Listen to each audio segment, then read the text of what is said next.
Hi, first graders. We're on Knowledge 3, Lesson 8, Hugo Poe.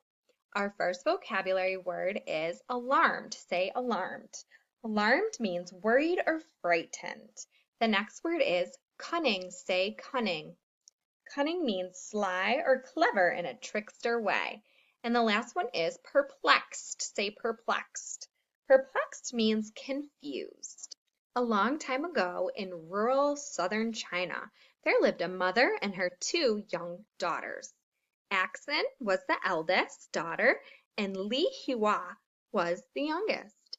Axen, Li Hua, and their mother raised silkworms and sold their silk at the local market.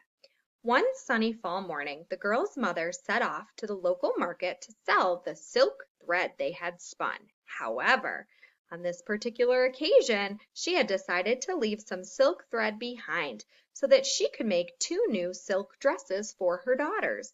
Before the girl's mother left, she gave them strict instructions to stay inside the house. "Do not go outside," the mother said. "I have heard rumors that Hugo Poe has come down into the foothills.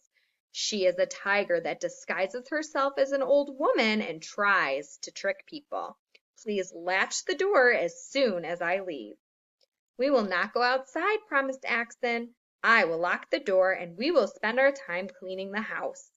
"We will be right here waiting for you," promised Li Hua. And so the mother kissed her daughters and disappeared into the early morning mist that was rising up from the warm earth. Immediately the two girls set to work. They scrubbed the floor and dusted all the nooks and crannies of their small farmhouse. It was almost midday by the time they were finished. The sun was shining brightly and the birds were chirping loudly when the girls heard a knock at the door. "Uh-oh. "Do not answer the door," said Axon to her younger sister. "I will find out who it is." Axon stood in front of the door and asked, "Who is there?" "Hello, my dear," said a voice that sounded as ancient as the hills. "I have been walking for miles. I wonder, could you spare a cup of water?" Axon was perplexed. She knew that she should not open the door, but somehow she felt that this old woman, for old woman it appeared to be, was in need of help. "I cannot open the door," explained Axon, "but I can pass a cup of water through the open window." "Thank you, my dear," replied the somewhat croaky voice. "You are very kind." Axon filled a cup of water from a bucket that contained drinking water from their well. "Here you are," she said as she passed the cup through the open window. The old woman now stood before the window. She took the cup in her old wrinkly hand and drank from it. When she was done, she handed the cup back to Axon. "How sweet your well water is," said the old woman. "Thank you," said Axon. As she spoke, Axon looked more closely at the old woman.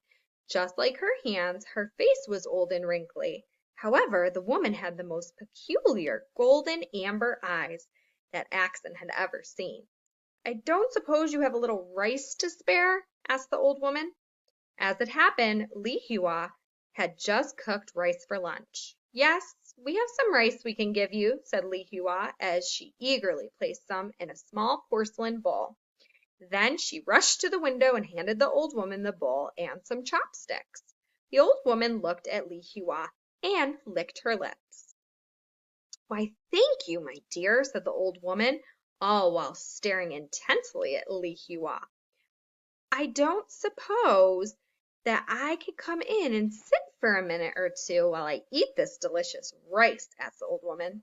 "Of course you can!" exclaimed Li Hua, and before Axon could stop her, Li Hua ran to the door, unlocked it, and opened it. In the blink of an eye, the old woman was in the house and sitting at the kitchen table. It was as if she appeared by magic. Axon began to feel alarmed. "Are you here all alone?" asked the old woman. "Yes," replied Li Hua. "Our mother has gone to sell silk thread that our silkworms produce. She told us to stay inside for safety, and that is what we have done," continued Li Hua proudly. "I see," replied the old woman. "You are very wise girls. There are all kinds of dangers in the outside world." "Well, as soon as you have finished your rice," interrupted Axon, "I am sure you will want to be on your way." "I'm almost finished," replied the old woman, who, despite her words of praise, did not seem to like eating the rice.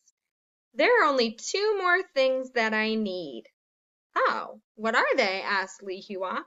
Axon guessed the answer just as the cunning old woman uttered the words, "Two young girls!" exclaimed the old woman. Once again, as if by magic, the old woman's movements were quick and sudden. She produced a sack, and before Axon could stop her, she snatched Li Hua and placed her inside of it. "You are older," announced the old woman, "and probably not very tasty. I am not sure that I want the trouble of carrying you into the mountains." As the old woman was speaking, Axon reached for some of the spun silk thread that her mother had left behind. It had been spun and wound around the small branch of a mulberry bush. Axon secretly placed it inside the pocket of her dress. Axon had also decided that she would not let the old woman leave without her. "I want to be with my sister," replied Axon. "Very well," said the old woman, "into the sack you go." And in an instant Axon found herself stuffed inside the sack beside her sister. It was clear to Axon that the old woman had remarkable strength. She carried them with relative ease. After a while the old woman stopped and placed the sack containing the two girls on the ground. Moments later the sisters could hear someone or something noisily drinking water. As this was happening, Axon whispered to her sister to be quiet. Then she used the mulberry branch that held the silk thread to poke a hole in the sack, which she saw scared her half to death. Instead of an old woman, there was a tiger sitting on the edge of a large glistening lake. The old woman was really Hugo Poe. Incredibly, instead of continuing onward, the tiger lay down in the afternoon sun and went to sleep. While the tiger slept, Axon slowly pulled at the hole in the sack until it was wide enough for her to crawl through.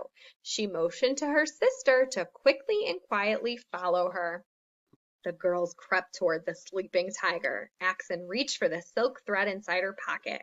Then, using the thread, the girls tied the tiger's front and back legs. Just as they were finished, the tiger woke up and roared loudly. The tiger tried to free itself, but the yards of silk thread that had been wound around its legs held fast. The girls ran like the wind back to their small farmhouse in the foothills.